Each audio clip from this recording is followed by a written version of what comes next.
Notre atelier sur la réglementation de l'énergie au Québec se, être réparti en deux grandes parties. Aujourd'hui, nous avons les conférences de cadrage et je vais euh, euh, faire moi-même donner une petite conférence et demain et après-demain, il y a les ateliers où vous aurez encore plus de place pour exprimer un petit peu vos vues, vos ambitions, vos désirs sur la manière dont la réglementation pourrait évoluer au Québec dans les années à venir. Ce qu'on voulait faire, c'était de commencer par donner le contexte, un contexte plus général dans la programmation dans des conférences de cadrage qu'on a aujourd'hui.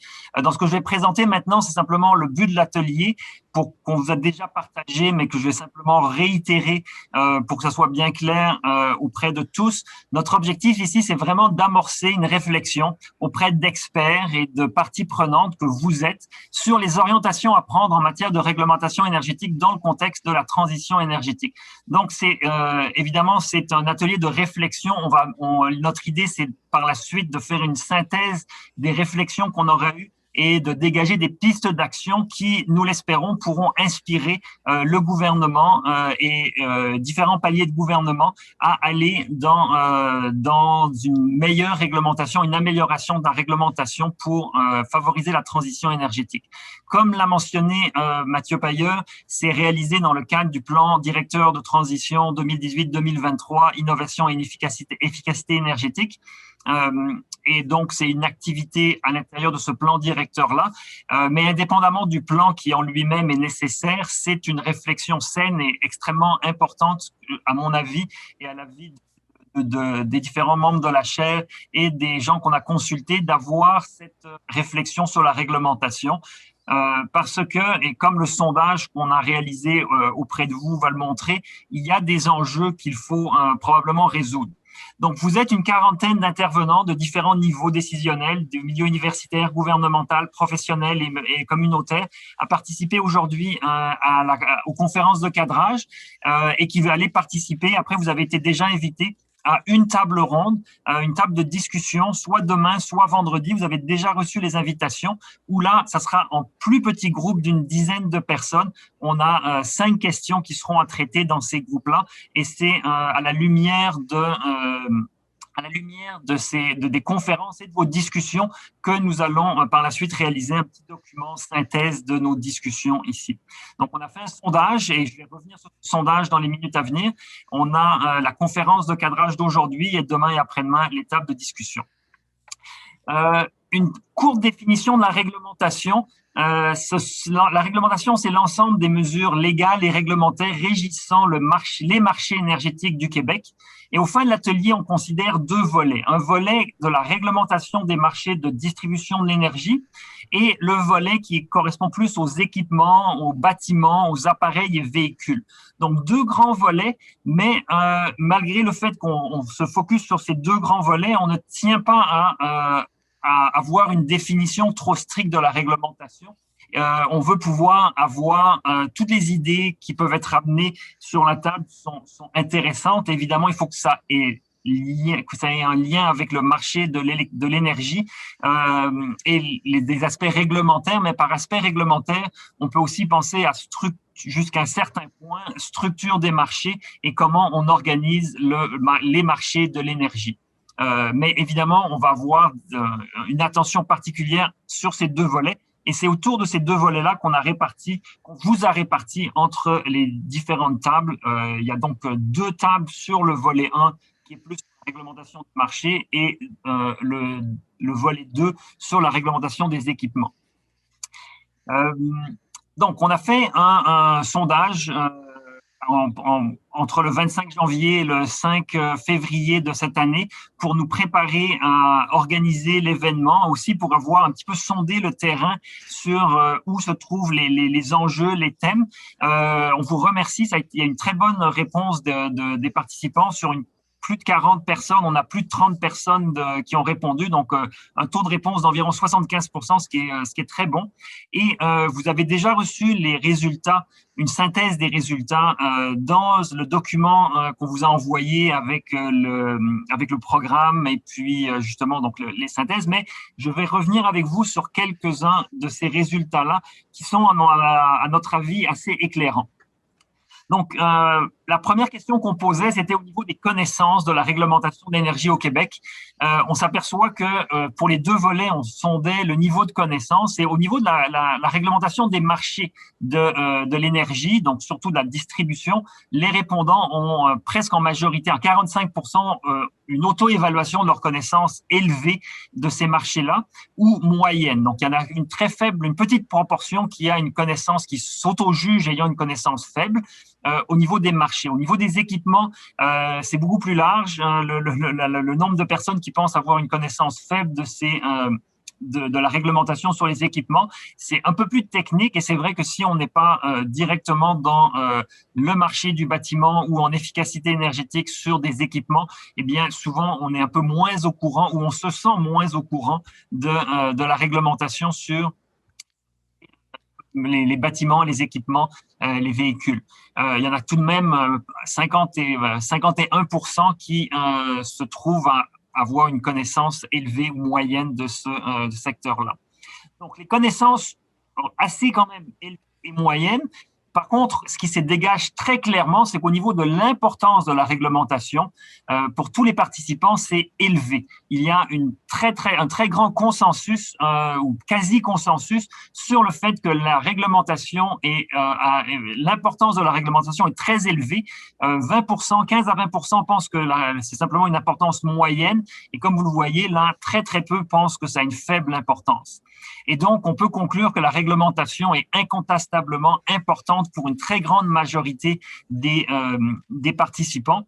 Même si notre sondage n'est pas représentatif de la population, c'est quand même une forte indication auprès de la communauté de gens qui baignent dans les enjeux énergétiques que la réglementation est importante. Pourquoi? Et ça, c'est des commentaires qui ont été émis et vous avez l'ensemble des commentaires qui vous a été aussi distribué dans les documents qu'on vous a envoyés en amont. Réglementer, c'est encadrer, comme l'a mentionné Mathieu. Il faut encadrer les marchés, c'est important de les encadrer, on ne peut pas les laisser à eux-mêmes. C'est un outil performant pour transformer les marchés et atteindre les cibles. Et il y a aussi un nivellement des marchés, c'est-à-dire une harmonisation qui est importante pour s'assurer d'avoir un certain degré d'homogénéité dans les équipements, dans la manière dont les marchés fonctionnent. Et ça, en tout cas, ça semble être reconnu comme étant important. Et une fois qu'on a reconnu que c'est important, le prochain constat est d'autant plus important à mentionner parce que le niveau de satisfaction envers le cadre réglementaire et ses différentes composantes, il est plutôt bas. Et ça, donc on considère que c'est important, mais par contre, on est en général peu satisfait ou même insatisfait de différents volets réglementaires. Alors, nous avons été de manière assez large dans certaines sous-questions par rapport aux institutions. On voit qu'il y a seulement 31% qui sont satisfaits des institutions de réglementation. De la réglementation des filières énergétiques, 29% sont satisfaits. Et donc, vous voyez, le reste est largement peu satisfait ou insatisfait. Et dans certains cas, il y a aussi des petits pourcentages. Dans la plupart des cas, c'est autour de 15% des répondants qui n'ont pas d'opinion en tant que tel. Mais comme vous le voyez, le niveau de satisfaction est plutôt faible et avec beaucoup d'insatisfaction. Il y a un cas dans les marchés interrégionaux de l'énergie, un sujet qui personnellement me tient à cœur et sur lequel j'ai présenté. On voit qu'il y a beaucoup de gens qui n'ont pas d'opinion parce qu'effectivement, on est plus centré sur le cas québécois et souvent, on s'intéresse un petit peu moins à ce qui se passe à l'extérieur. Donc, c'est pas toujours évident de comprendre est-ce que c'est le cadre réglementaire avec nos voisins, est-ce qu'il est satisfaisant ou non. Et l'autre chose que je vais mentionner, c'est le plus grand degré de polarisation, c'est au niveau de du dernier élément sur lequel on vous a questionné, au niveau la réglementation des gaz à effet de serre et des autres externalités, c'est là où on a à la fois le plus grand nombre de gens qui sont très satisfaits, donc c'est le plus grand nombre, mais ça reste un petit nombre, 6% trouvent que c'est très satisfaisant, et c'est aussi là où on a le plus grand nombre qui sont insatisfaits, la plus grande proportion qui sont insatisfaits, 19%. Alors, on a cette polarisation ici, c'est dans la réglementation des gaz à effet de serre qu'on a cette plus grande polarisation entre le plus grand nombre d'insatisfaits et le plus grand nombre, bien qu'il soit très petit, de gens qui sont très satisfaits. Mais ce qui ressort, c'est qu'il y a d'une manière générale un manque de satisfaction dans les différents volets qui sont touchés par la réglementation. Et donc, cela vient, à mon avis, souligner l'importance d'avoir l'atelier qu'on a aujourd'hui et qu'on se penche là-dessus et qu'on essaye de se pencher d'une manière la plus large possible, autant au niveau des thèmes qu'au niveau des parties prenantes, parce qu'il faut évidemment réussir à rassembler autour idéalement d'un consensus ou au moins d'un accord assez généralisé sur certaines voies à suivre pour les réformes réglementaires qui sont nécessaires. Quels sont les thèmes à prioriser dans le cadre de l'atelier et dans les réflexions? Donc, on vous a sondé là-dessus. Et là, vous voyez le résultat des différents choix qui ont été sélectionnés. Donc, on demandait de sélectionner 3 choix. En fait, je pense qu'on demandait même 5 choix parmi un ensemble de thèmes à prioriser. Et là, on vous a montré les thèmes qui ont recueilli le plus de votes, avec les premiers choix, deuxième choix et 3 premiers choix. Alors, le thème à prioriser dans le cadre de la transition énergétique semble être beaucoup celui de la décarbonisation, électrification du transport. Évidemment, on ne va pas s'attarder là-dessus, mais vous savez tous que c'est le secteur du transport où on émet le plus de gaz à effet de serre. C'est le secteur le plus important. Non seulement c'est le plus important en termes d'émissions de gaz à effet de serre, mais c'est celui qui est le plus en croissance depuis 20 ans. Donc, c'est évidemment le plus préoccupant. Et il va falloir si on veut faire une transition énergétique, c'est probablement le secteur prioritaire sur lequel se pencher. Et là, on a un très grand consensus, autant au niveau des premiers choix que même les deuxième et troisième choix. On voit qu'on arrive très largement en tête. Ceci dit, pas très loin derrière, en termes de vote, c'est à peu près équivalent, même si ça revient moins souvent en premier choix. La tarification et le prix de l'énergie semblent être un enjeu à prioriser d'après vous, d'après notre groupe. Et donc, un enjeu sur lequel il va falloir forcément aussi réfléchir pour pouvoir réussir la transition énergétique. La gestion de la pointe est aussi quelque chose la gestion de la pointe, la gestion de la demande et l'efficacité énergétique est aussi le troisième thème qui recueille beaucoup de votes et on s'aperçoit qu'on a effectivement beaucoup de votes là-dedans. Lié à ça, si on ajoute à ça les normes dans les bâtiments et les normes dans les bâtiments dans un cadre énergétique, c'est le plus souvent, je pense, quasiment exclusivement lié à des questions d'efficacité énergétique ou de gestion de la demande, eh bien, ça revient très, très fort. Donc, avec les normes des bâtiments où on consomme beaucoup d'énergie et l'efficacité énergétique, la gestion de la demande, on a encore une fois un thème extrêmement important qui va être important d'intégrer dans nos réflexions. La production décentralisée de l'énergie revient aussi comme thème important, mais évidemment un peu moins prioritaire, probablement parce que ce n'est pas à court terme un enjeu extrêmement, un enjeu qui nous touche directement, étant donné le faible coût de l'énergie au Québec et notre abondance d'énergie. C'est certain qu'on a moins l'urgence d'avoir des nouvelles sources d'énergie, voire émerger, parce que contrairement à nos voisins qui ont encore beaucoup de gaz naturel et dans certains cas du charbon et un peu de pétrole pour la production d'électricité, eh bien, ces gens-là ont une urgence à faire pénétrer le solaire et l'éolien et on a moins cette urgence-là au Québec. L'intégration régionale, vous la voyez, elle apparaît comme un thème qui est moins prioritaire que d'autres, mais quand on va revenir sur les ambitions du Québec, les ambitions régionales du Québec de jouer ce rôle de batterie du Nord-Est, dont on entend régulièrement parler autant au niveau d'Hydro-Québec qu'au niveau du gouvernement, et sur lequel c'est un thème sur lequel la diplomatie québécoise est très active. Vous vous rappelez, un des premiers voyages de François Legault comme premier ministre, c'était d'aller justement à New York pour parler à nos voisins des possibilités d'exportation d'électricité. Ça, quand même, un thème important. Tout comme le soutien aux bioénergies. On a au Québec un énorme potentiel de bioénergie, donc on va en parler aujourd'hui. c'est très important ça va être important à mettre dans les discussions. Il y a d'autres thèmes qui ont été mentionnés, ils sont un peu plus marginaux. Donc, on pourra évidemment les aborder à l'occasion, mais peut-être qu'ils ne seront pas au cœur de nos discussions. Donc, aujourd'hui, on a notre conférence de cadrage. Je vais très rapidement céder la parole à Jocelyn Dumas, président et régisseur de la Régie de l'énergie. Ça va être suivi de Jocelyn, avant de te céder la parole, je vais simplement donner un petit aperçu du programme complet. On va avoir Geneviève Gauthier qui va, elle, parler plus du volet 2. Jocelyn va parler de la régie, mais du volet 1 sur la réglementation du secteur de la distribution d'énergie. Geneviève va présenter plus les enjeux de réglementation des équipements, des bâtiments, avec un petit survol historique. On va prendre une petite pause 15 et on va revenir avec 4 présentations. Une présentation de moi-même sur le rôle régional du Québec dans la transition énergétique, de Sylvain Odette sur les véhicules électriques et les technologies qui sont liées à ça. Nous aurons Étienne Saint-Cyr de Québec Distribution qui va nous parler des normes et enjeux dans le secteur du bâtiment. Et Patrice Mangin de la chaire bioéconomie, bioénergie de l'UQTR va nous parler de la filière de la bioénergie et de la réglementation.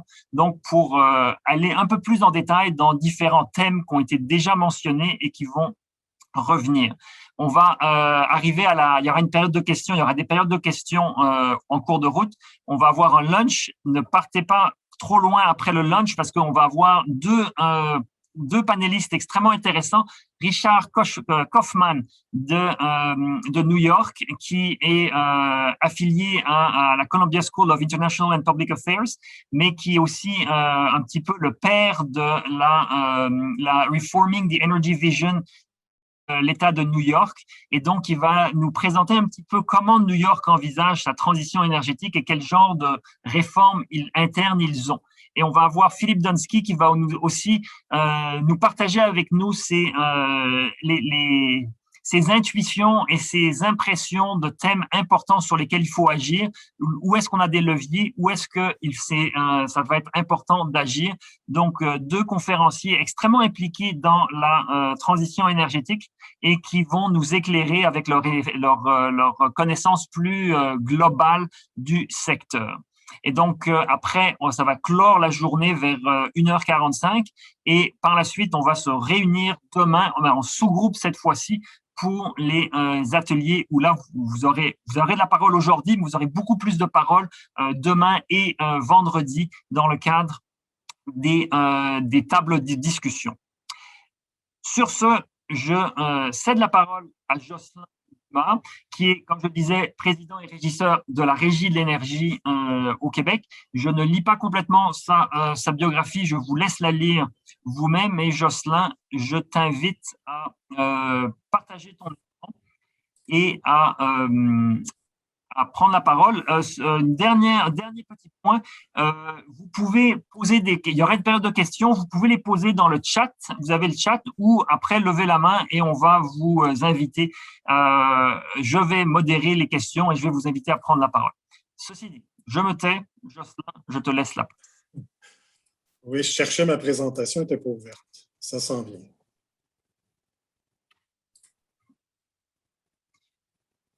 Des fois, effectivement, dans Zoom, elles disparaissent quand on vient le temps de la choisir. Bon, alors je vous mets ça en mode...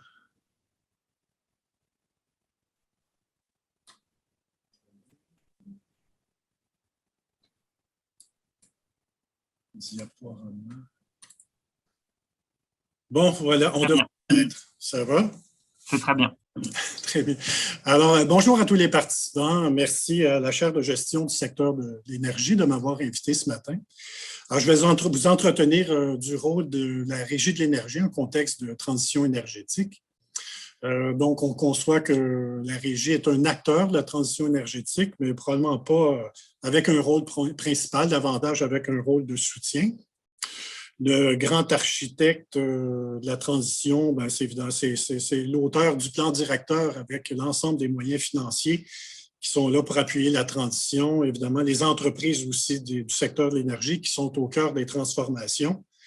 Donc, nous, on conçoit que la Régie est un acteur de la transition, mais qui a davantage un rôle de soutien Et comme on me l'a demandé, bien, je vais vous présenter aussi les principaux changements législatifs des dernières années qui ont modifié les responsabilités de la Régie. Alors, la présentation vise à répondre à 4 questions principalement. Pourquoi réglementer le marché de l'énergie? Quelles sont les responsabilités de la Régie? Comment ces responsabilités-là sont-elles encadrées? Et c'est quoi la transition énergétique? Quels sont les impacts prévisibles d'un point de vue réglementaire? Puis, quel est le rôle de la Régie dans tout ça? Alors, comme vous êtes, la plupart d'entre vous êtes des acteurs et des observateurs avertis là, du secteur de l'énergie, vous connaissez probablement les concepts économiques de base là, qui justifient que les gouvernements interviennent par de la réglementation économique. Je vous rappelle rapidement quelques notions de base. Vous avez le premier énoncé. Bien évidemment, le but de la réglementation, c'est de reproduire, dans la mesure du possible, les bienfaits du marché concurrentiel ou du moins de minimiser les impacts des défaillances du marché. Il peut y avoir aussi des imperfections du marché qui peuvent mener à une intervention du gouvernement. Une situation de monopole naturel là, est une de ces imperfections.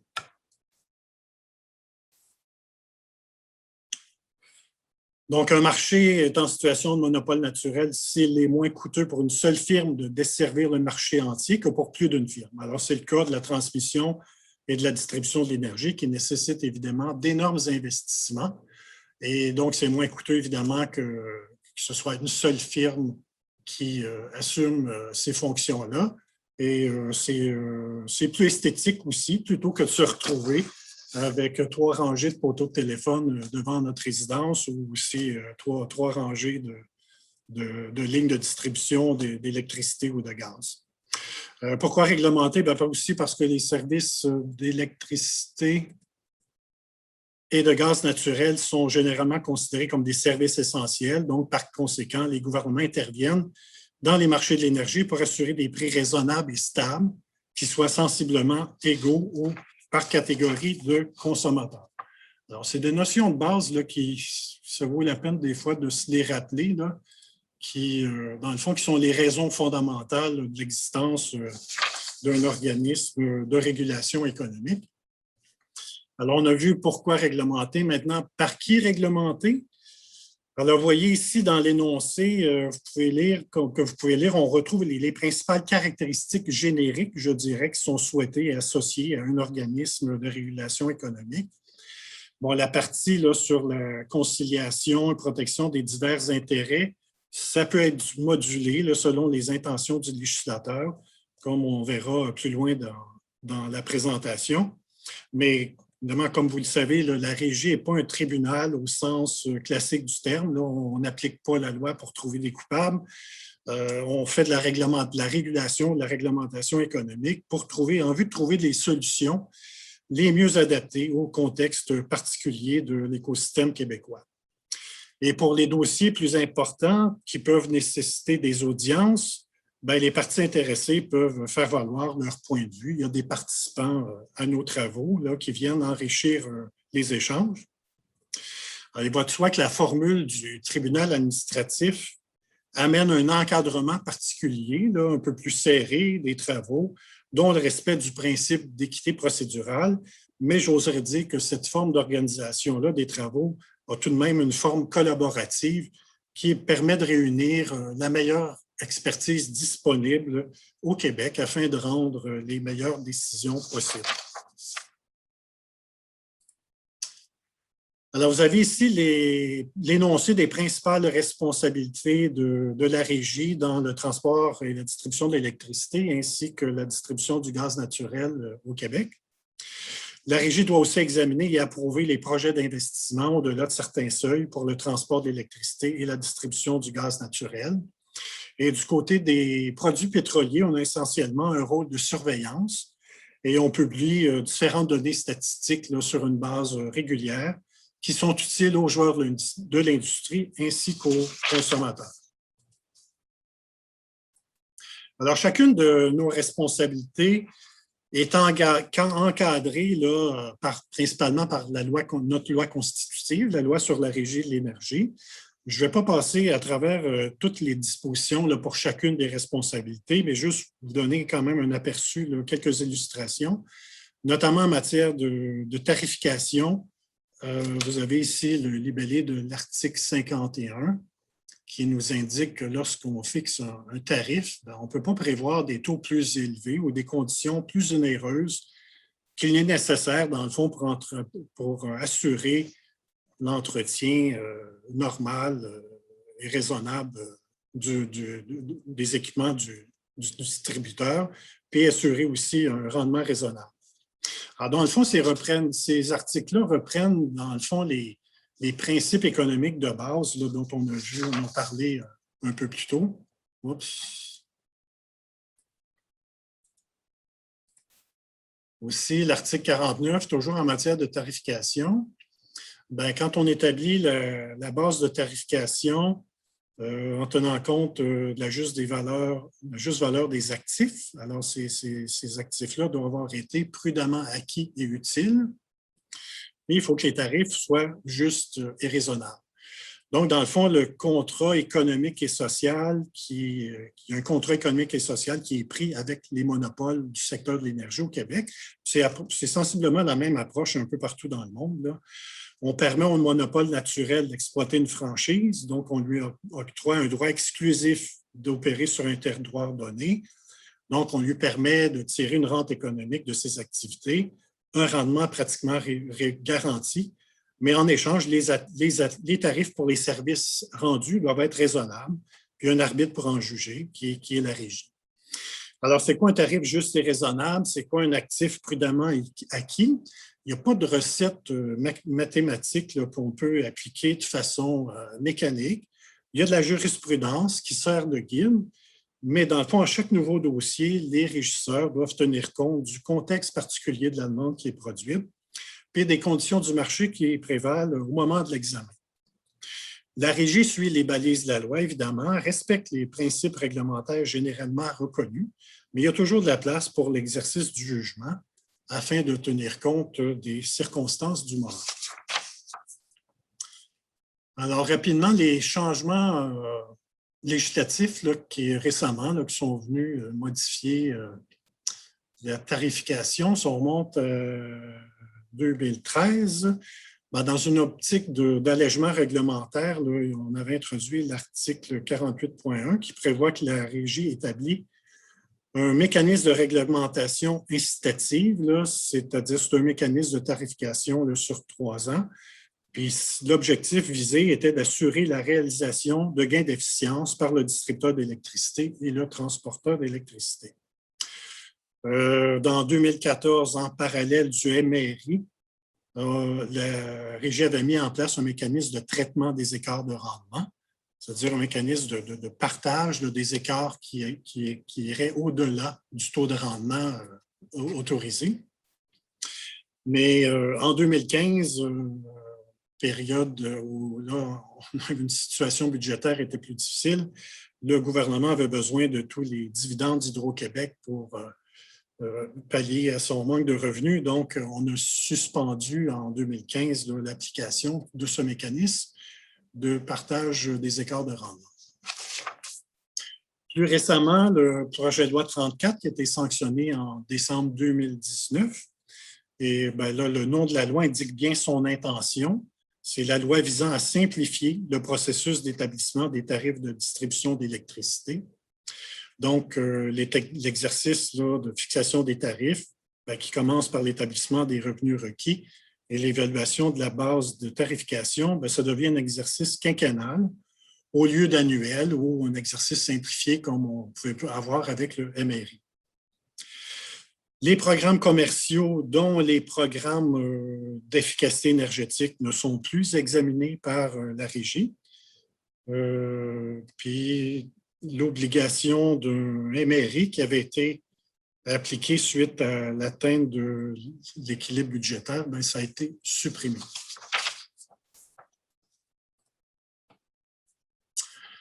Alors, du côté j'ai parlé d'illustrations, de modifications législatives du côté de la tarification.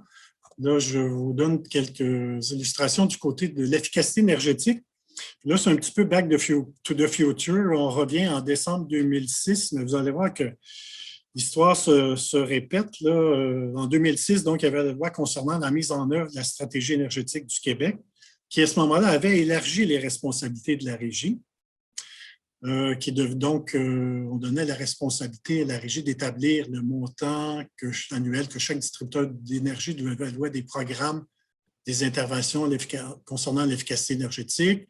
Il y avait une participation active aussi de la Régie au processus de reddition de compte du plan.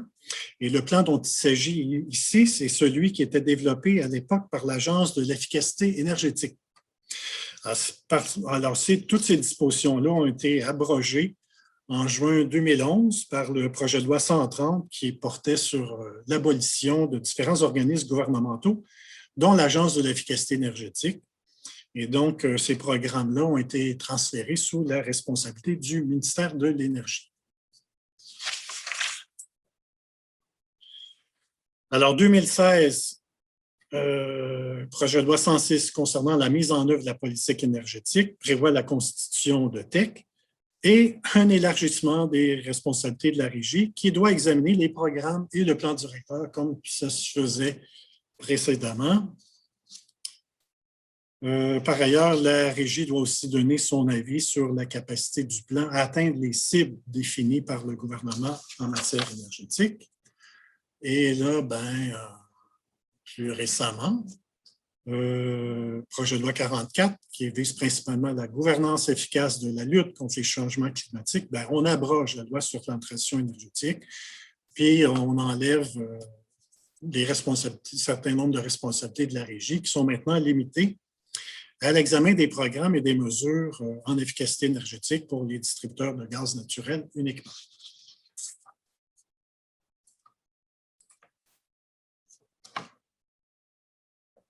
Alors, jusqu'à maintenant, je vous ai présenté, dans le fond, l'encadrement de certaines responsabilités spécifiques, mais je vous dirais notre guide suprême dans l'exercice de nos fonctions, c'est l'article 5. Puis il y a des changements importants qui ont été apportés par le projet de loi 106 en introduisant la notion que dans l'exercice de ses fonctions, la Régie doit favoriser la satisfaction des besoins énergétiques dans le respect des objectifs des politiques énergétiques du gouvernement. Donc, cet article-là ne donne pas de pouvoir à la Régie, mais il balise la façon dont la Régie doit exercer sa compétence.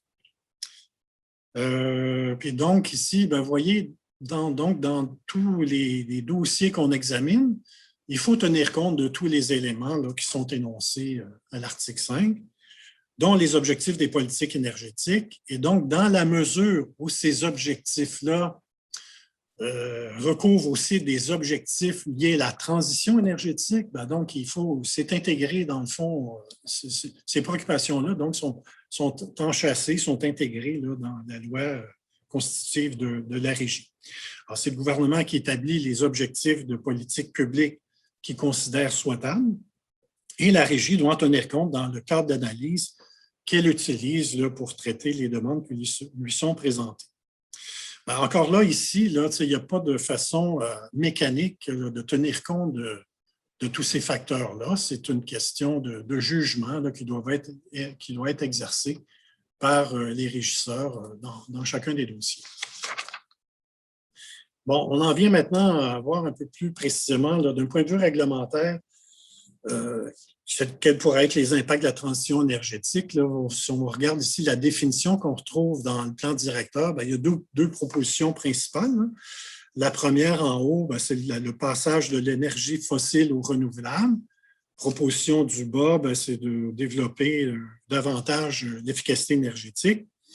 Comme on a vu précédemment, la Régie a un rôle limité là, en cette matière-là. Un petit commentaire là, pour ce qui est du fossile au renouvelable, on peut dire qu'au Québec, on est déjà pas mal transitionné, si vous me permettez l'expression, quand on regarde l'état de l'énergie qui est présenté par la chaire de gestion, l'édition 2021, là, avec 46 % d'approvisionnement local en énergie renouvelable. C'est vraiment un critère distinctif du Québec. Bon, évidemment, on peut toujours faire mieux, mais je pense qu'on peut se réjouir là, que le Québec part quand même d'une position très enviable.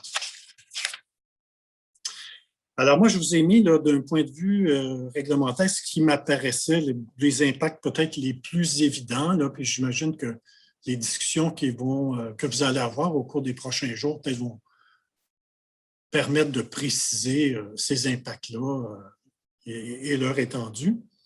Mais puisqu'on parle d'intensification de l'électrification, ben, ce qu'on veut envisager, c'est une plus grande place du monopole naturel. Donc, de ce point de vue-là, les raisons fondamentales qui justifient la présence d'un régulateur demeurent pertinentes. Du côté des distributeurs de gaz, ben, c'est probablement un contexte qui est plus exigeant, là, qui exige un repositionnement. Puis on voit effectivement de la part des entreprises là, des stratégies de diversification, développement de nouvelles visions. Je prends une illustration là, qui est une notoriété publique, là, notamment Énergir, là, avec une orientation qui parle de la bonne énergie à la bonne place, au bon moment et au meilleur coût. Bien, concrètement, ça peut vouloir dire de nouveaux usages du gaz en complémentarité de l'électricité. Donc, ça peut vouloir dire donc, des nouveaux services. Puis ça aussi, c'est du domaine public là, pour la chauffe du bâtiment.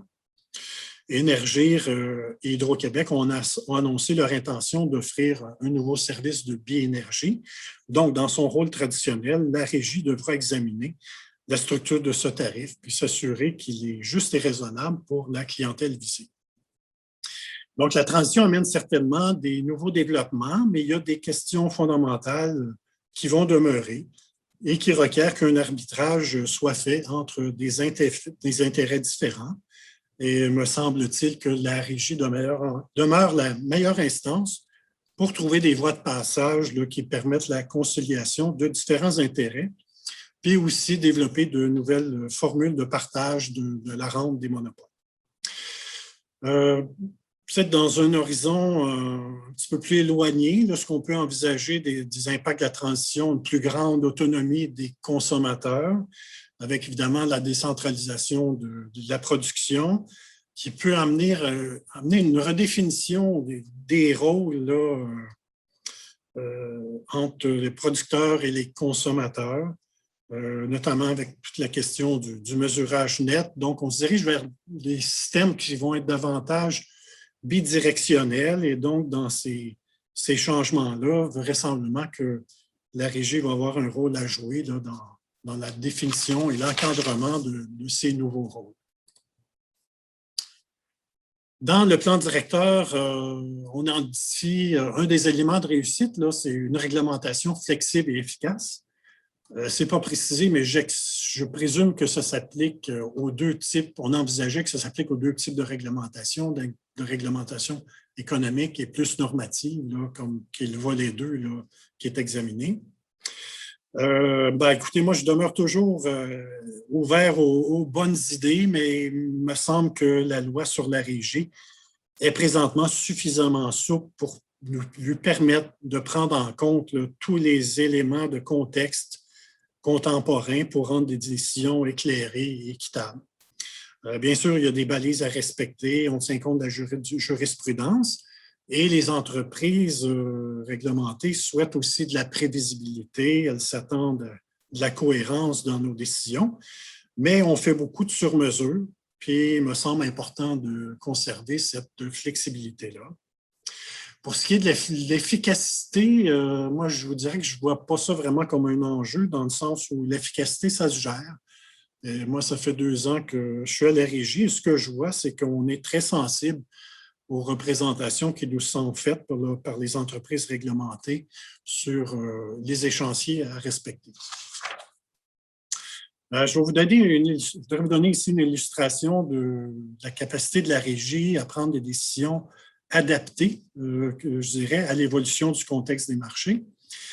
Alors, une des façons pour le gouvernement d'influer sur le processus de décision de la Régie consiste à émettre ce qu'on appelle un décret de préoccupation.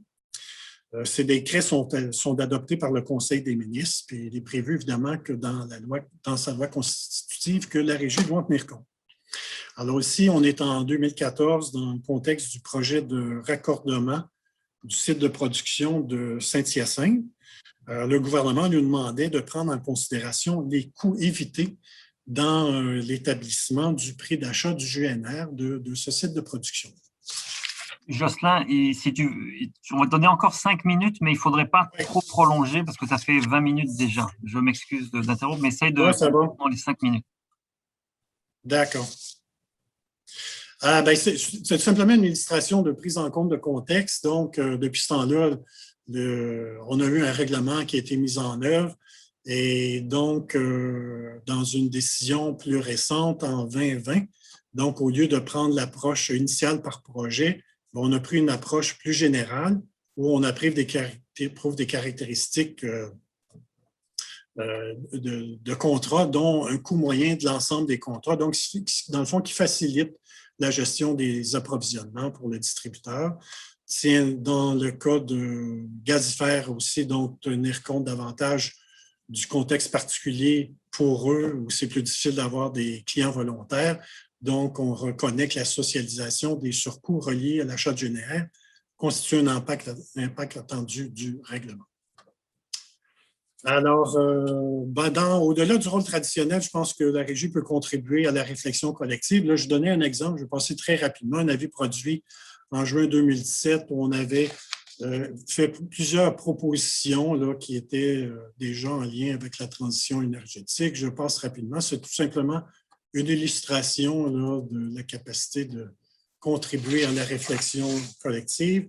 Dans notre nouvelle planification stratégique, on s'est donné ça comme une nouvelle vision là, de contribuer à la transition énergétique. Il y a 2 moyens principaux par lesquels on va donner vie à cette vision-là.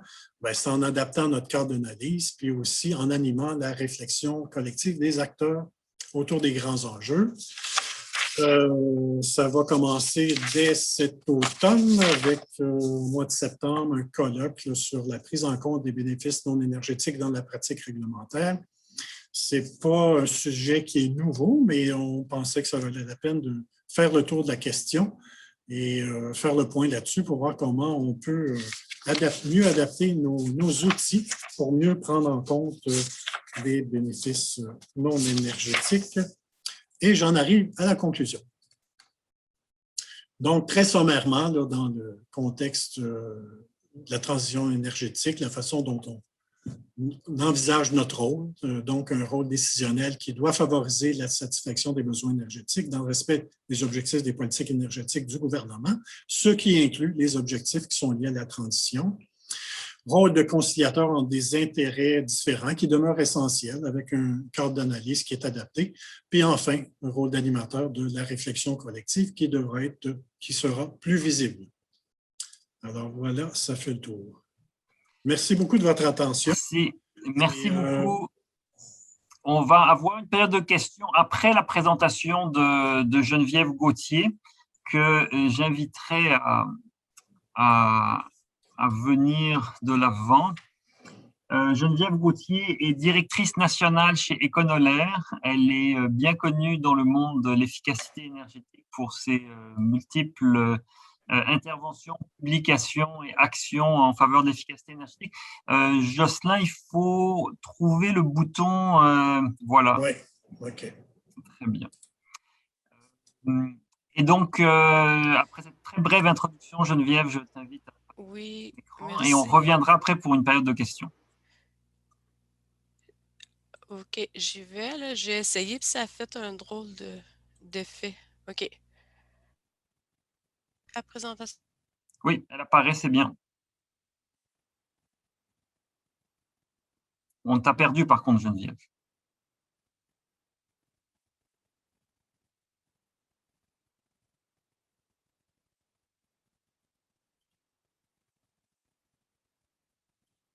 Étrange. Geneviève, on ne t'entend plus, on ne te voit plus, mais on voit ta présentation. Désolé, le Zoom a crashé puis il est revenu. OK. Vous Voilà. m'entendez bien, Oui. Hervé, d'une seconde, là, je suis pas un setup. Donc, bon, ben d'abord, merci. C'est un privilège là, de suivre immédiatement là, la conférence, le camp de M. Dumas. Puis je remercie là, Mme Whitmore, M. Pinault et M. Audette là, pour l'invitation à participer à cet atelier.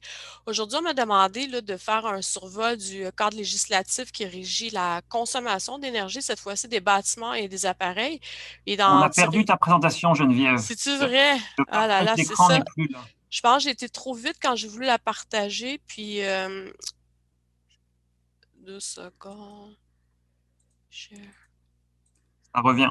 Ouais, OK. Pourtant, c'est C'est pas bon? la première fois. OK.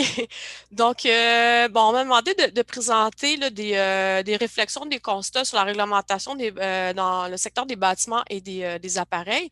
Donc, ces réflexions-là, ils vont être essentiellement indiquées dans des phylactères là, que j'ai mis en droite en haut des diapositives. Donc, malgré là, que je donne quand même beaucoup de formations, que je suis très à l'aise avec le format là, académique qui propose plutôt des réponses là, pour cette conférence de cadrage-là qui vise à cadrer l'atelier de réflexion. Donc, j'ai plutôt voulu présenter sous une approche un peu moins formelle qui va proposer surtout des questions là, pour inciter à la réflexion. Ces questions-là, ces réflexions, c'est un peu le fruit de où j'en suis présentement dans ma vie professionnelle après 15-20 années dans le secteur, à parler, à interagir avec beaucoup de clients à travers le Canada qui sont consommateurs d'énergie, mais aussi beaucoup de clients à travers le Canada qui ont des positions d'offrir des programmes ou avec les gouvernements qui sont plus dans une optique d'établir les potentiels, d'écrire les politiques, etc. Donc, je vais commencer avec mon but, c'est pas de faire ni un cours sur la Constitution canadienne, ni partir un débat sur la loi constitutionnelle. Il reste que je trouvais ça important de ramener, surtout que les résultats du sondage démontraient que les gens ne comprenaient pas très bien ou pensaient ne pas bien comprendre la réglementation en termes de bâtiments et d'appareils. Donc, je trouvais important de remettre un peu le contexte pour voir qu'est-ce qui est possible et comment la dynamique canadienne intervient. Donc, dans la loi constitutionnelle de 1867, là, qui est une des trois lois fondamentales de la Constitution du Canada, elle définit le fédéralisme canadien qui prévoit un partage des compétences là, entre le gouvernement fédéral et le gouvernement provincial. Donc, ça, c'est connu pas mal de tout le monde. Ce qui est moins connu, c'est que l'article 92 de cette loi-là a été amendé en 1982 lors de la loi constitutionnelle de 1982 pour y ajouter l'article 92A qui, lui, traite des ressources naturelles non renouvelables, des ressources forestières et de l'énergie électrique. Donc, cet amendement-là aurait été là, promulgué dans la Constitution en grande partie suite à des conflits entre le gouvernement fédéral et les différentes provinces, surtout celles de l'Ouest, sur la gestion des ressources naturelles à la fin des années 70 et au début des années 80. Vous vous rappellerez là, que c'est à l'époque du premier puis du deuxième choc pétrolier. Donc, cet amendement-là, j'ai de la misère avec ce mot-là, confère donc aux provinces là, la compétence exclusive en matière de prospection, d'exploitation, de conservation et de gestion des ressources énergétiques. Donc, c'est un contexte législatif qui, d'un point de vue, est à la fois facilitant parce que, étant donné que les provinces ont des contextes énergétiques quand même assez différents, ce contexte législatif-là permet une grande latitude d'action pour chacune des provinces. Par contre, on peut se demander si ça ne constitue pas en certaine sorte une barrière à faire avancer davantage la transition énergétique parce que ça rend plus compliqué un peu la cohésion, l'uniformisation, la collaboration entre les différentes provinces ou du moins l'expression d'une vision commune. Ceci, c'est un très, très bref historique là, de l'histoire, si on veut, de l'efficacité énergétique au Canada et au Québec, avec quelques repères. Donc, comme je disais, donc l'article 92A là, qui régit les pouvoirs fédéraux et provinciaux en matière de ressources naturelles qui était adopté en 82 était en quelque sorte une réaction là, au premier et aux deux chocs pétroliers. Quand vous regardez, l'idée, je ne vais pas passer à travers tout ça, mais c'est de regarder un peu les certaines initiatives depuis le début de l'efficacité énergétique, en fait, qui était tout de suite après le premier choc pétrolier. On se rend compte que pendant les 20 premières années, années, là, peut-être jusqu'autour des accords de Kyoto, que l'efficacité énergétique était surtout régie par un désir d'aider la compétitivité des entreprises, donc de les aider à passer à travers la crise. D'ailleurs, le premier programme en efficacité énergétique au Canada était le programme fédéral, le CIPEC, qui a été lancé en 1975.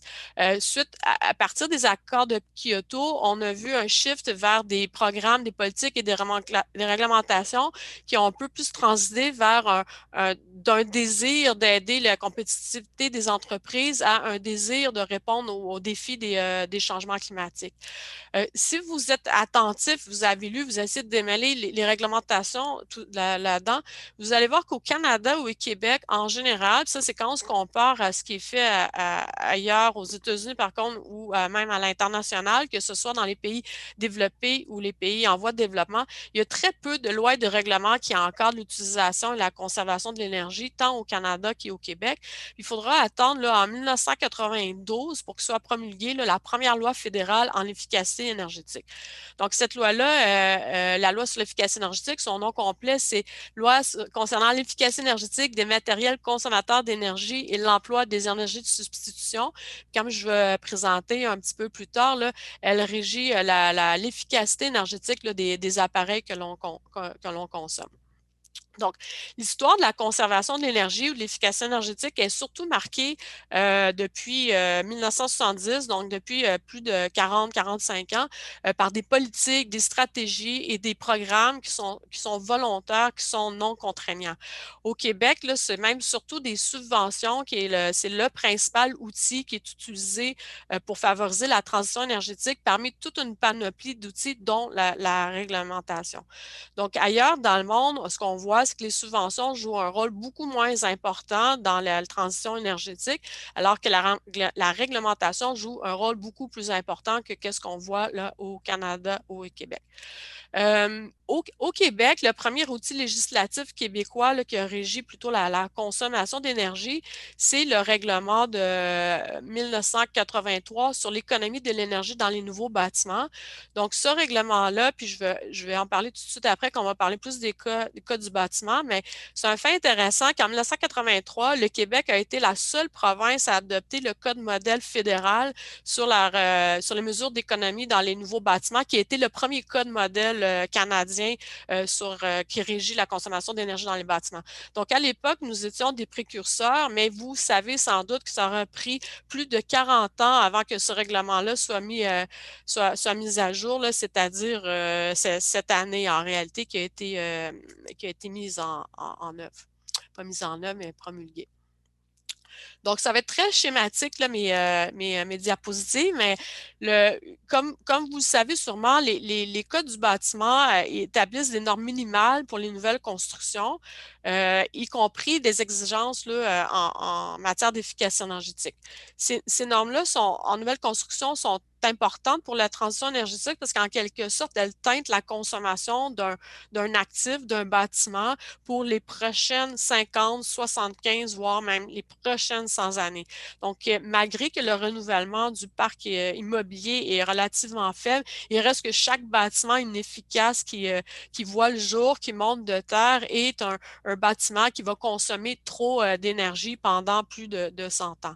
Donc, comme si vous vous rappelez dans l'historique, donc le gouvernement fédéral, depuis 1978, il élabore des codes modèles que les provinces peuvent adopter ou non, qui peuvent adopter avec modification ou pourraient même en adopter des complètement nouveaux, parce que vous vous rappellerez que en vertu des pouvoirs législatifs conférés par la loi constitutionnelle, le fédéral ne peut pas les imposer.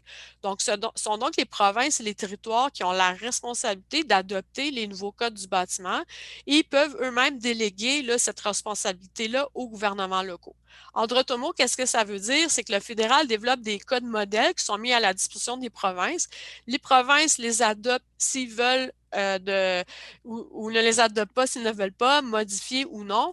Et dans certains cas, il y a même des municipalités qui, elles, vont se doter également de codes du bâtiment. Dans le cas des municipalités, par contre, les codes du bâtiment doivent être plus contraignants que les codes provinciaux parce que les codes provinciaux ont préséance. Donc, on voit déjà qu'on a plusieurs paliers, plusieurs codes. On ajoute une certaine couche de complexité dans un environnement, dans l'environnement bâti, disons. La figure de gauche, elle est très, très sommaire et illustrative, mais en fait, elle illustre le statut actuel de l'adoption du Code national de l'énergie pour les bâtiments, le CNEB. Donc, le CNEB, c'est le code modèle fédéral. Il est habituellement mis à jour à tous les 5 ans. Donc, il sera mis à jour en fait, la mise à jour était due pour 2020, elle le sera à la fin de l'année 2021. Le code 2017 était juste une adaptation de 2015. Si vous regardez la carte, vous vous rappelez que le Canada est un très grand pays, très peu peuplé, 37,7 millions d'habitants. Donc, un contexte où on n'est pas beaucoup de monde, ou un marché qui est relativement petit. Juste en regardant la carte à gauche, vous voyez déjà qu'il y a un très grand manque d'uniformité par rapport au code du bâtiment qui est en vigueur dans les provinces, et même que certaines des provinces qui sont colorées de la même couleur, donc qui ont adopté le même code. Il y a le ou équivalent, là, donc ce n'est pas nécessairement exactement les mêmes codes, c'est des codes qui ont été modifiés par les différentes provinces. Dans la figure de droite, là, donc vous voyez les provinces qui ont mentionné vouloir adopter le code de 2020.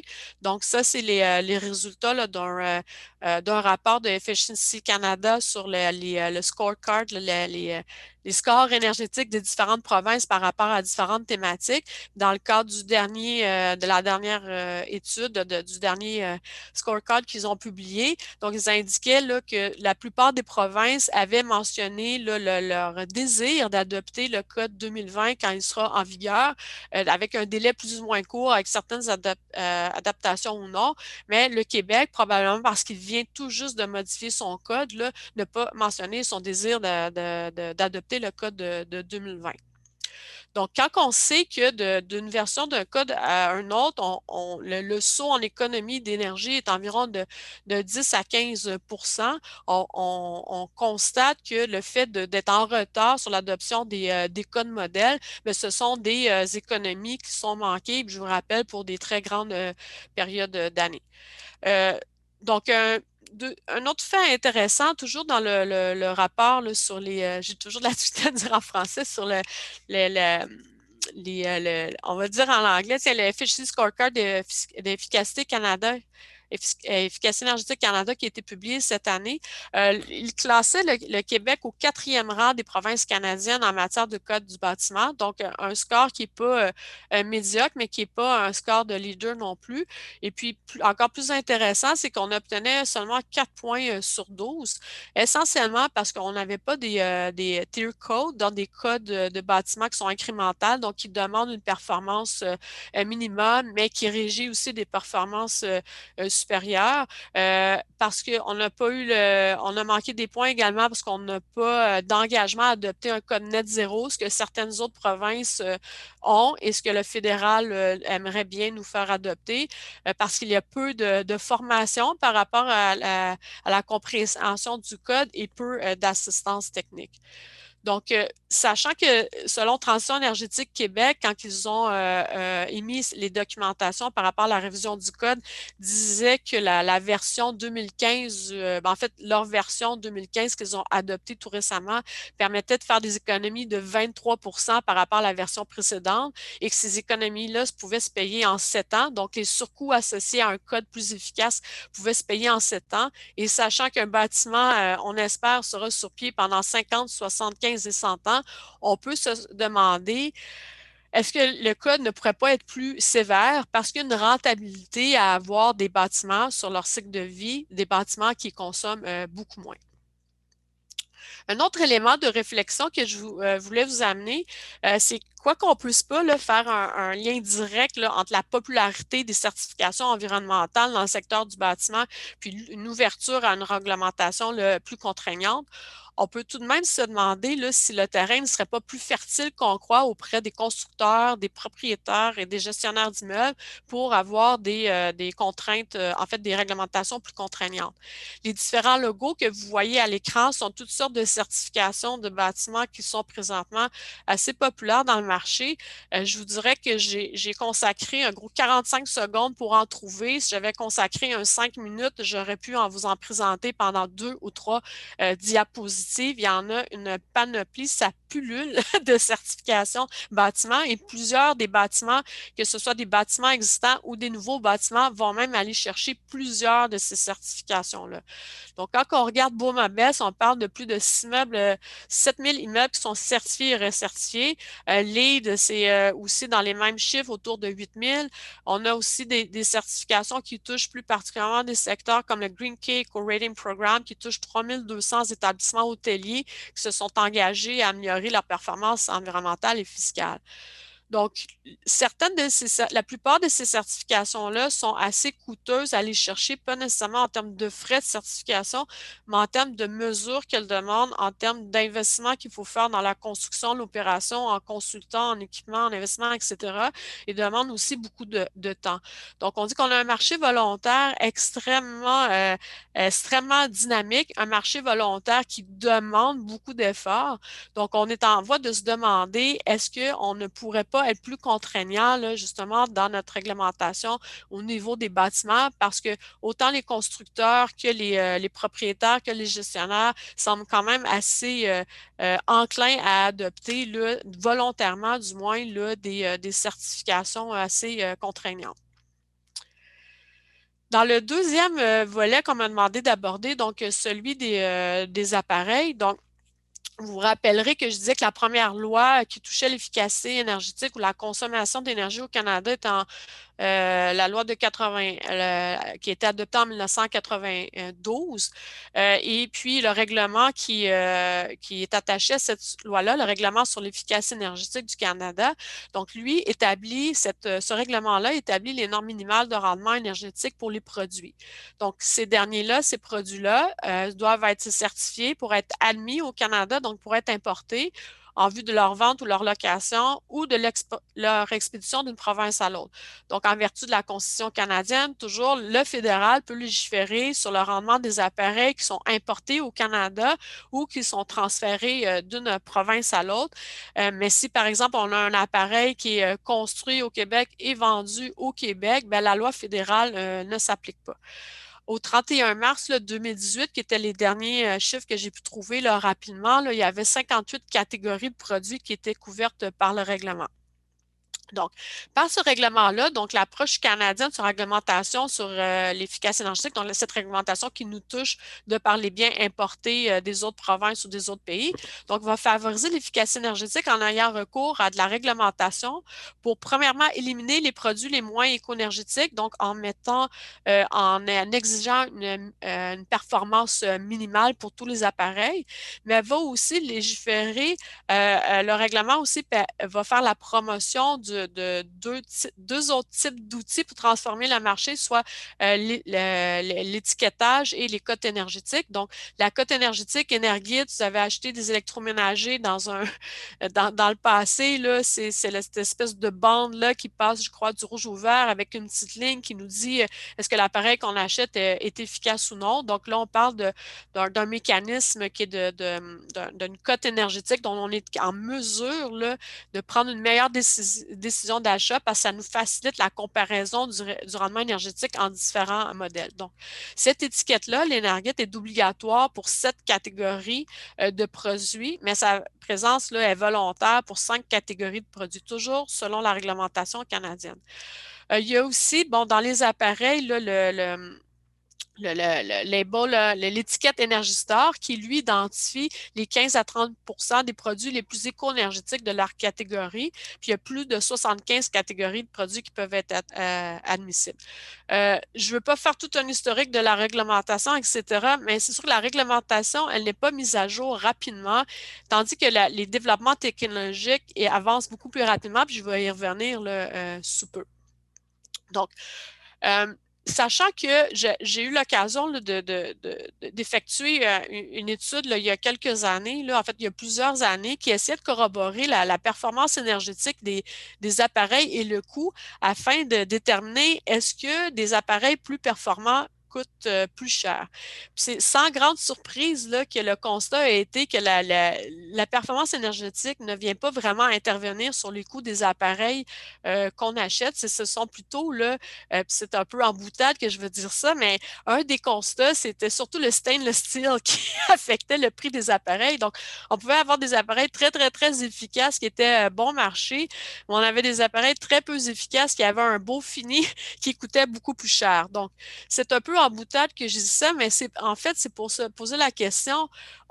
Il semblerait qu'on pourrait augmenter l'efficacité des appareils, de demander des performances plus grandes sans vraiment faire intervenir l'aspect coût, autant pour les fabricants que pour les consommateurs. Geneviève, je vais te laisser encore 4-5 minutes pour terminer. Oui, je me suis timée puis je vais finir à temps, mais merci de me le rappeler, Pierre-Olivier. Donc, j'ai pas beaucoup de diapositives, mais n'hésite pas à me dire d'accélérer. Donc, ça, c'est un exemple. Là. Bon, je mentionnais plus tôt, là, on n'est que 37,7 millions d'habitants, pouvoir d'achat assez limité. J'ai plein d'exemples de ce type-là, mais au niveau de la réglementation des appareils, il y a 6 des provinces et territoires qui ont leur propre réglementation en matière de performance énergétique, donc qui vont chercher à légiférer les appareils qui sont vendus sur leur territoire. Certaines des réglementations sont très proches de la réglementation fédérale, mais la plupart vont y avoir fait des modifications, soit pour demander des performances plus contraignantes, donc des meilleures performances, ou vont même ajouter des listes de produits dans leur réglementation. Donc, au Québec, par exemple, il y a un renvoi automatique au règlement fédéral qui est intégré dans notre réglementation, mais c'est que pour certains appareils. Ce que je vous montre là à l'écran, c'est un exemple de réglementation pour les chauffe-eau électriques au fédéral et au Québec. Puis si vous arrivez à voir là, un peu le libellé, vous voyez que c'est pas exactement présenté de la même façon. La nomenclature n'est pas exactement pareille. La façon qu'on catégorise les produits non plus, puis ni les performances énergétiques demandées. Donc, faites ça fois des dizaines d'appareils. J'avais fait l'exemple dans une autre conférence pour des chaudières au gaz naturel.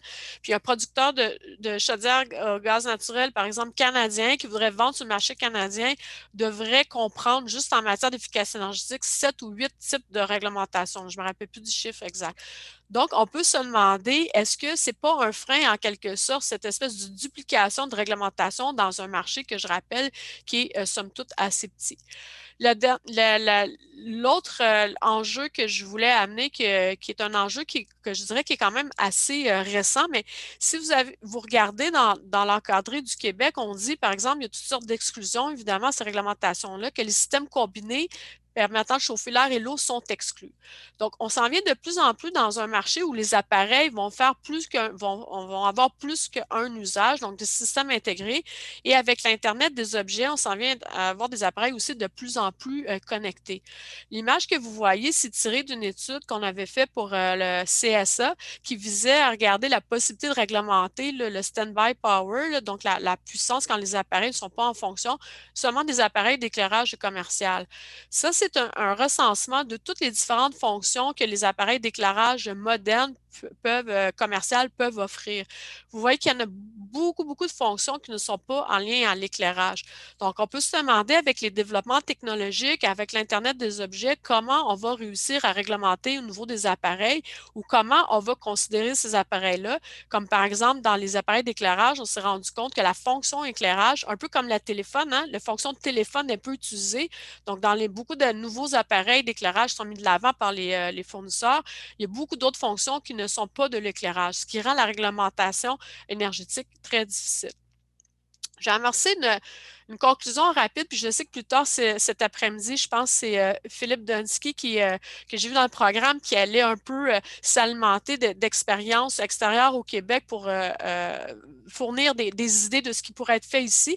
Donc, je ne prétends pas que ces idées-là, c'est des idées qu'on devrait faire, mais c'était pour donner un petit aperçu des types de réglementations qui touchent les bâtiments et les appareils qui existent seulement au Canada.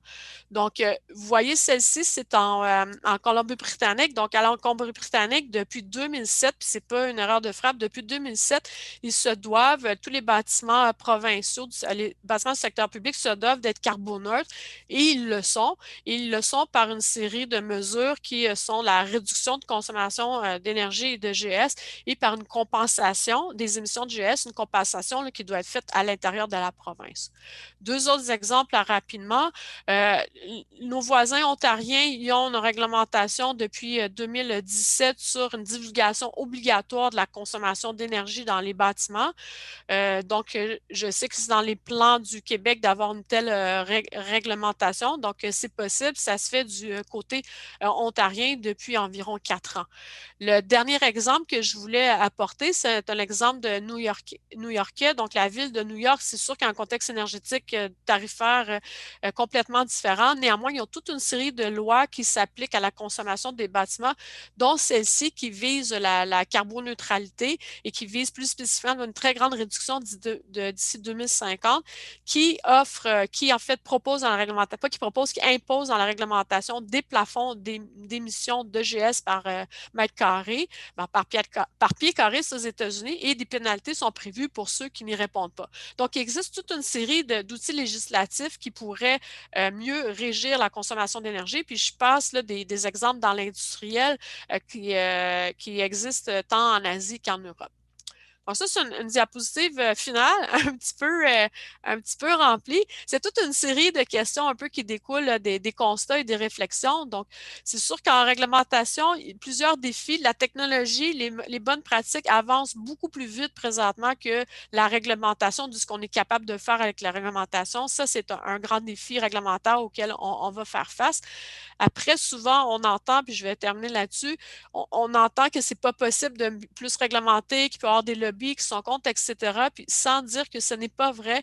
Il reste que depuis plusieurs années, ce qu'on entend dans les marchés, ce qu'on entend des gens du secteur public, autant du côté des utilisateurs d'énergie que des fournisseurs, c'est qu'ils sont prêts. Ils sont prêts pour une réglementation qui est plus contraignante, mais qui est prévisible dans le temps. Et non seulement s'ils sont prêts, mais j'ai entendu plusieurs appels à une réglementation plus contraignante. Les nouveaux dirigeants sont des dirigeants qui ont été élevés avec le recyclage, le compostage, qui ont des préoccupations environnementales quand même assez importantes. Ils aimeraient parfois en faire plus, mais les dynamiques de marché font que les coûts associés parfois à être plus écologiques font en sorte que commercialement, c'est peu viable. Donc, peut-être qu'on est rendu à une étape où on peut mieux avoir des discussions ouvertes avec ces gens-là, puis arriver avec un plan de réglementation dans les futures années qui serait prévisible, qui ferait l'affaire de tout le monde et qui nous permettrait de vraiment accélérer la transformation de marché. Voilà. Merci Geneviève. Merci beaucoup. Donc, on va commencer une période de questions. Il y a déjà des gens dans le chat qui ont inscrit des questions. Sinon, je vous demanderai peut-être de mettre votre nom dans le chat pour que je puisse vous nommer. Mais Suzanne Métaux a 2 questions. Alors, Suzanne, je t'inviterai à ouvrir ta caméra et à poser à nos panélistes. Merci. Bonjour, merci beaucoup. Toujours impressionnant le niveau des présentations. Merci infiniment. Monsieur Dumas, une question qui est peut-être un peu bête, là. Pourquoi la distribution de pétrole, de l'essence est exclue du terrain de jeu, de la régie, de l'énergie? Ça fait partie du partage des responsabilités entre le gouvernement fédéral et les provinces. Nous, on a un petit bout là-dessus. Là. Il y a quand même au Québec une loi sur les hydrocarbures. Alors, s'il devait y avoir un projet d'exploitation d'hydrocarbures au Québec, la régie serait appelée à l'examiner et à l'approuver. Puis, il y a un projet de règlement là, qui précise là, la méthode utilisée. Mais pour tout ce qui est de exploration et distribution, effectivement, ça échappe à la juridiction de la Régie de l'énergie. Ça échappe à tout le monde, là. On est passé de 1,19 $ à 1,33 $ à la pompe en l'espace de 2 jours. Oui. Mais le marché de l'essence, non, n'est pas réglementé parce que c'est un marché concurrentiel. Puis en fait, il n'y a pas un marché intégré. Je dirais qu'il y a 3 marchés. Il y a le marché du pétrole brut, il y a le marché des grossistes, puis il y a le marché de la vente au détail. Puis dans chacun des 3 marchés, il y a plusieurs joueurs, alors c'est un marché concurrentiel. En tout cas, jusqu'à ce jour, les gouvernements n'ont pas jugé qu'il était d'intérêt d'encadrer ces marchés-là. Non, je pense parce qu'ils n'ont pas réussi, point à la ligne, là. C'est pas un manque d'intérêt, c'est la difficulté. C'est tellement, il y a quelqu'un qui parle de oligopole, c'est pas étranger à ça. Mais tu sais, vous regardez, par exemple, au Québec, le marché de la distribution de l'essence, là, le plus gros joueur, c'est pas une pétrolière, c'est Alimentation Couche-Tard. Alors, tu sais, il y a toutes sortes de joueurs là, dans le marché de l'essence qui ne sont pas nécessairement eux-mêmes des pétrolières intégrées. Là, ça n'existe pratiquement plus. Là. Il y a 2 raffineries au Québec, mais qui ne sont pas intégrées. La seule raffinerie au Canada qui est vraiment intégrée, là, qui raffine, qui est dans le marché de gros, puis qui possède aussi des stations d'essence, c'est Suncor. C'est la dernière qui reste. Merci, ça amène des pistes quand même de réflexion. Geneviève, tu parlais du code du bâtiment, le code provincial, le préséance sur le municipal, donc le municipal doit être plus contraignant. Question à Saint-Piastre, qu'en est-il à ce moment-là de la préséance entre le fédéral et le provincial? Ben, les codes fédéraux, c'est des codes modèles. Donc, on n'a pas du tout, on ne doit pas s'y contraindre. C'est des codes modèles qui sont là pour inspirer les différentes provinces. Donc, le fédéral n'a pas le pouvoir de légiférer sur le code du bâtiment. Merci. On avait une question de Philippe Bourque. Si tu veux prendre le micro, merci. Oui, en fait, ça concernait la Régie de l'énergie, donc j'avais une question pour M. Dumas. Vous avez parlé de l'article 5, la modification à l'effet de suggérer une prise en compte des politiques énergétiques. Je voulais savoir si dans cette optique-là, vous considérez, par exemple, le plan d'action sur les changements climatiques ou les politiques en matière de transport, comme la politique de mobilité durable, comme étant aussi des politiques énergétiques, là, vu leur implication fondamentale là, sur l'énergie. Dans la mesure où la politique touche le secteur de l'énergie, oui, c'est pris en compte. Là. Okay. Merci. Johan Whitmore, tu avais une question pour Jocelyn aussi. Oui, j'ai vraiment de la difficulté avec mon réseau, donc je suis désolée si ça coupe.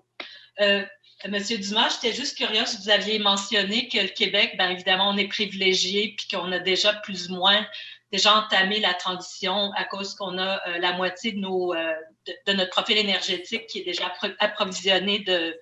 Ça, c'est monsieur Pinault qui dit ça. OK. Ben, en fait, c'est que dans le plan énergétique 2030 du Québec, il y a aussi, avec les cibles énergétiques comme le 40 % de réduction de produits pétroliers, il y a aussi rattaché à ça une réduction de 16 millions de tonnes que amèneraient ces cibles-là pour réduire les GES. Donc, je me demandais, dans vos prises de décision à la régie, vous avez beaucoup de marge de manœuvre pour l'interprétation, mais comment est-ce que vous tenez compte et dans quelle mesure tenez-vous compte des GES qui sont rattachés à l'énergie? Bien, ou des réductions de GES qu'on peut considérer certainement comme un bénéfice non énergétique. Donc, ça entrerait dans les tests de rentabilité, lesquels sont utilisés dans l'examen des programmes d'efficacité énergétique et probablement aussi dans les projets d'investissement. Mais là-dessus, je vous dirais qu'on est justement en train de revoir nos pratiques là, pour s'assurer qu'on est aligné avec ce qui se fait de mieux. Et M. Donsky, là, qui participe à nos discussions, là, nous aide là-dedans là, avec une étude de balisage là, sur les meilleures pratiques qu'on retrouve dans des organismes de réglementation qui ont des responsabilités similaires aux nôtres là, en Amérique du Nord, pour voir de quelle façon cette prise en compte-là est intégrée dans les pratiques réglementaires. Donc, on veut passer en revue, dans le fond. Ben, après ça, il faut regarder c'est quoi le champ d'application spécifique. Tu sais, dans le cas, nous, étant donné, je prends par exemple maintenant, on a pu examiner les programmes d'efficacité énergétique du distributeur d'électricité. Alors, ben là, c'est un champ d'application qui vient de disparaître, mais ça pourrait être appliqué dans l'examen des programmes d'efficacité des distributeurs de gaz. Alors, on est en train justement de revoir toutes nos pratiques là, pour s'assurer qu'on est aligné avec ce qui se fait de mieux là, pour s'assurer d'une meilleure prise en compte de ces bénéfices-là. Écoutez, je ne vois plus de questions et je ne vais pas en solliciter beaucoup plus, non pas parce que ce n'est pas intéressant, mais parce qu'on a pris un léger retard dans l'horaire. On va prendre une pause de 9 minutes, je vous propose, et à 10h35, on devait reprendre à 10h30, mais je vous propose de reprendre à 10h35 pour une petite pause avec 4 présentations sur les défis de la réglementation dans des sous-secteurs. Merci beaucoup, Monsieur Dumas, merci beaucoup, Madame Gauthier. Très apprécié, vos présentations ont été très appréciées et on va les rendre publiques sur le site de la chaire et de l'événement. Et on prend donc 9 minutes de pause et à 10h35, je reviens et on va suivre avec ma présentation, celle de Sylvain Odette, celle de Étienne Saint-Cyr et celle de Patrice Mangin.